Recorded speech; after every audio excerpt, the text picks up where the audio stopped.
It finally happened. On Friday, May 30th, Days of Our Lives delivers one of the most devastating moments in its history. John Black, the heart of Salem, slips away forever. The quiet beep of a heart monitor, the sobs of his family, the whispered goodbyes, all lead to one cruel truth: John is gone. This isn't just another loss. This is the unraveling of a family, the collapse of a legacy, and the moment that will haunt every character left behind. But how did we get here? What went wrong? And how will this final goodbye ripple through every corner of Salem? Let's take a closer look. John Black's hospital room no longer feels like just a place of treatment. It becomes something sacred. The air inside is heavy, still, almost reverent. It's the place where a legend prepares to take his final breath, surrounded by those whose lives he helped shape. One by one, his loved ones enter, each carrying their own quiet heartbreak, each knowing this will be the last time they see the man who meant so much to them. Eric Brady is among the first to arrive, his face pale but resolute. He walks to John's side and takes his hand, his voice cracking as he whispers a thank you, not just for the fatherly guidance, but for being the anchor through every storm.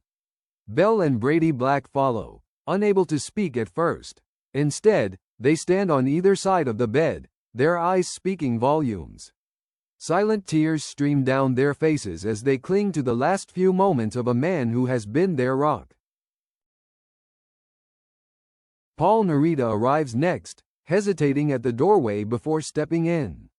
His emotions are barely restrained, and when he finally touches John's hand, his shoulders shake with the weight of unspoken goodbyes.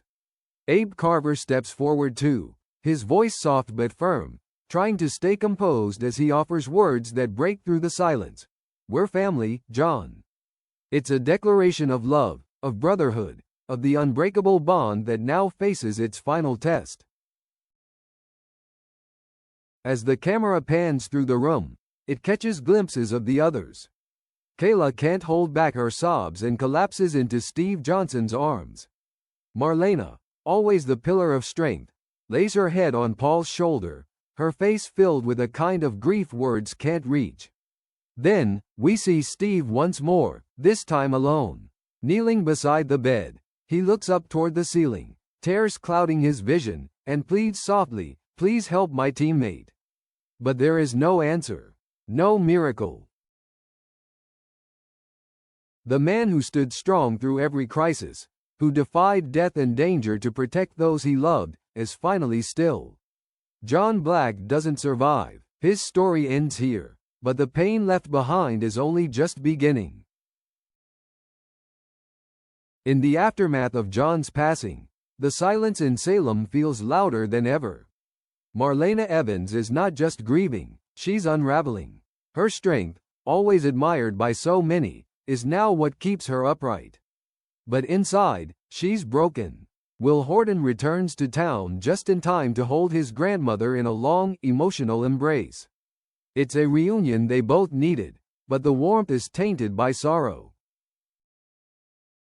They walk the hospital hallway together, hands clasped tightly, knowing that beyond the next door is the body of the man who meant the world to them.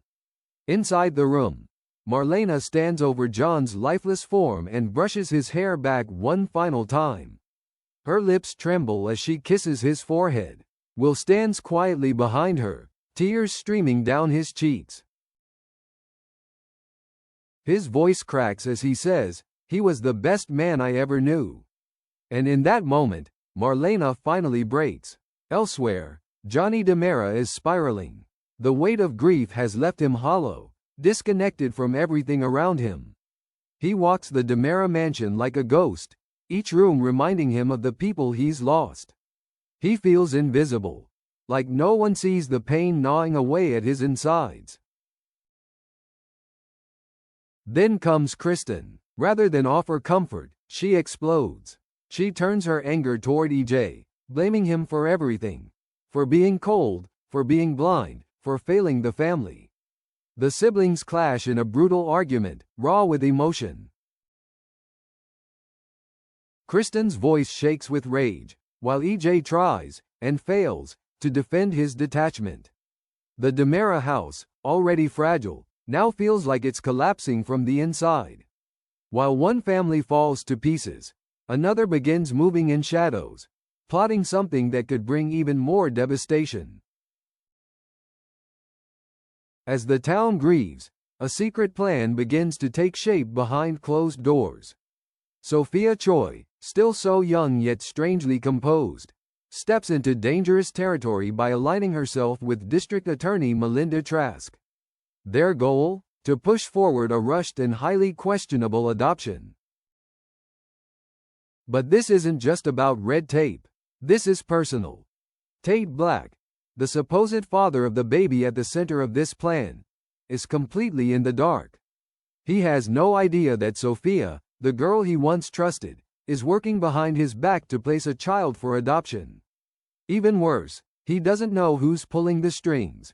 Melinda Trask, the same woman responsible for orchestrating one of Salem's darkest child-stealing schemes.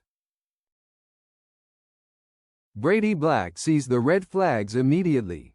He remembers all too well how Melinda manipulated the system and helped steal Nicole and Eric's baby, giving that child to Sloan Peterson.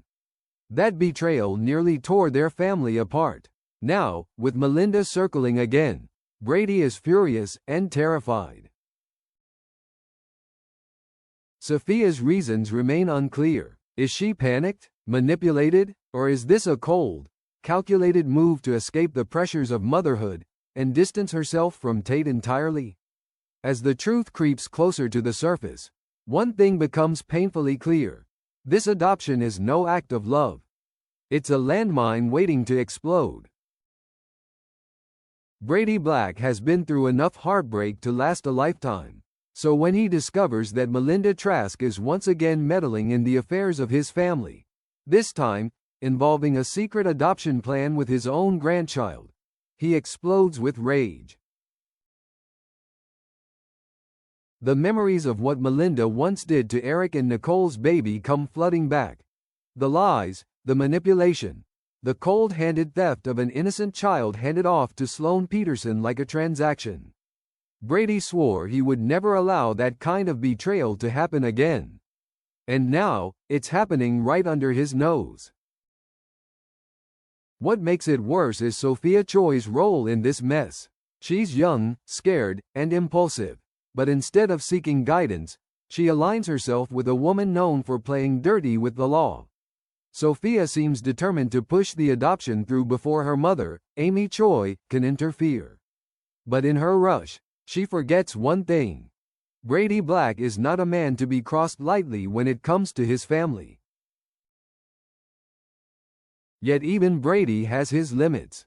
Tate Black, his son, is sick, too ill to speak up for himself or participate in any decisions. Brady finds himself torn in two directions. On one side, he's desperately trying to stay strong at the hospital with Marlena, who is still shattered by John's impending death. On the other, he's trying to care for Tate at home, whose illness is shrouded in uncertainty and concern. In the chaos, Brady barely has time to breathe, let alone track the behind-the-scenes moves of Melinda and Sophia. With his attention pulled so thin, there's only so much he can do. The question now isn't whether Brady wants to stop this, it's whether he can. As the adoption looms closer, another truth lingers in the background, one far more explosive than legal paperwork or guardianship debates.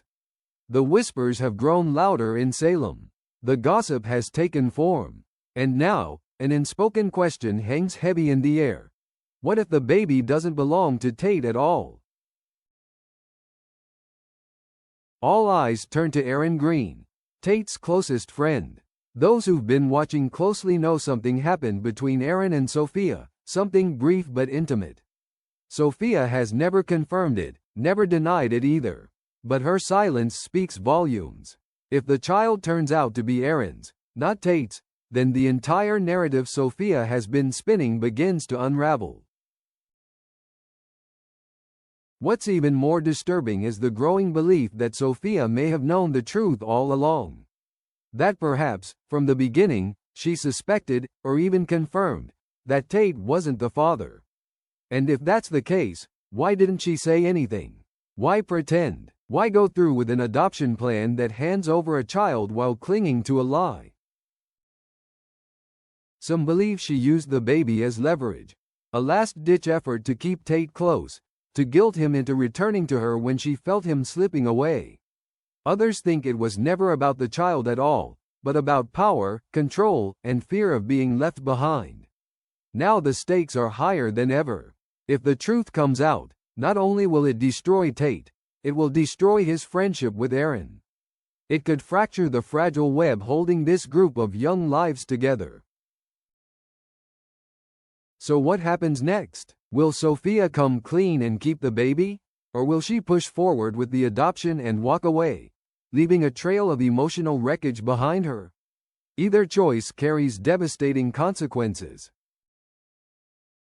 As the curtain falls on Friday's episode, one thing becomes clear.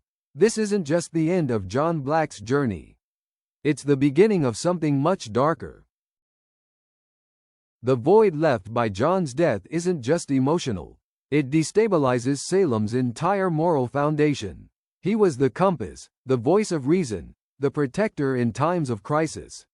Now, with him gone, cracks begin to appear, cracks that will widen as secrets spill and alliances fall apart. Brady is running out of time.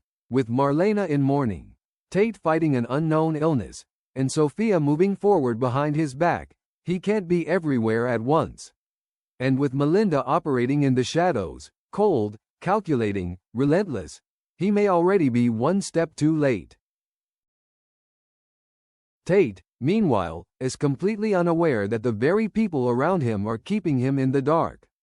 His illness leaves him powerless. His trust in Sophia is misplaced. And if the truth hits him while he's still recovering, it may destroy him emotionally, not just physically. Sophia's role remains the most unpredictable. Is she acting from fear, from pain, or from manipulation?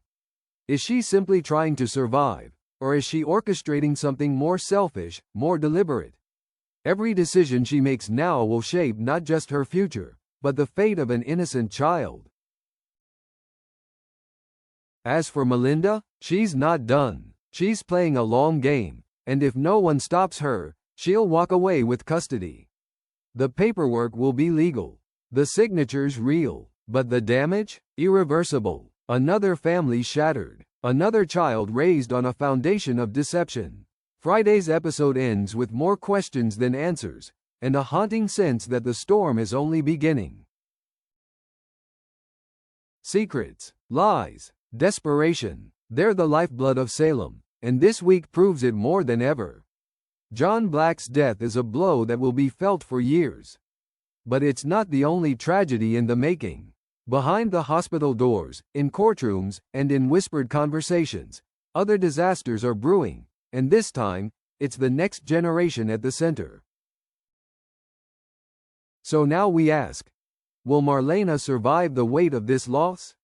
Will Brady uncover the full truth about Melinda's plan before it's too late? Is Tate about to lose a child who was never his to begin with? And can Sophia live with what she's done, once the truth comes out? Let us know what you think in the comments below. Whose side are you on, Brady's, Sophia's, or Melinda's?